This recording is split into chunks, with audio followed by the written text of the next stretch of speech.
Difficile au premier coup d'œil de faire la différence. Pourtant, c'est une petite révolution qui est en marche. Numéro 1 mondial de la fabrication de moteurs diesel, l'usine Stellantis à Trémery en Moselle est en train de faire sa mue vers l'électrique.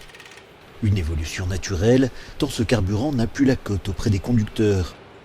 En décembre 2021, il s'est ainsi vendu en Europe davantage de voitures électriques que diesel.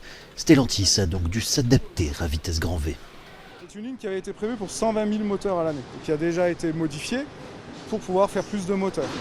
À côté, derrière, vous avez sa petite sœur qui vient de naître, qui elle aura un potentiel bien plus important, qui est encore en cours de mise au point. Et donc pour vous dire qu'en fait, on est parti dans l'électrique, on y va et on va plus s'arrêter, j'espère. Pour certains ouvriers qui ont fait toute leur carrière sur ce site, il a aussi fallu s'adapter. Nouveaux process, nouveaux savoir-faire. Dans le contexte d'une industrie qui depuis des années délocalise, l'électrique semble la seule solution d'avenir pour maintenir l'emploi en Moselle. Il y a de la demande, à un moment donné, il faudra ouvrir des lignes pour pouvoir suivre la demande des clients. Parce que moi, je pense qu'en fin de compte, on va tous finir à l'électrique.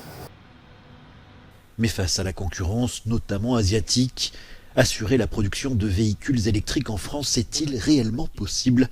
Pour cet économiste, la réponse est oui.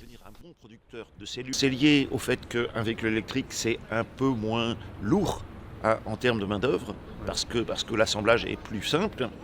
C'est lié aussi au fait qu'on a besoin de mettre des batteries.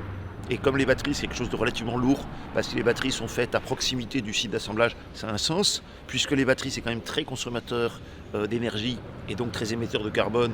Le fait que nous ayons un parc nucléaire qui continue de fonctionner, ça aide aussi. Il y a par conséquent un certain nombre d'arguments qui militent pour cette espèce de couplage entre électrification et relocalisation.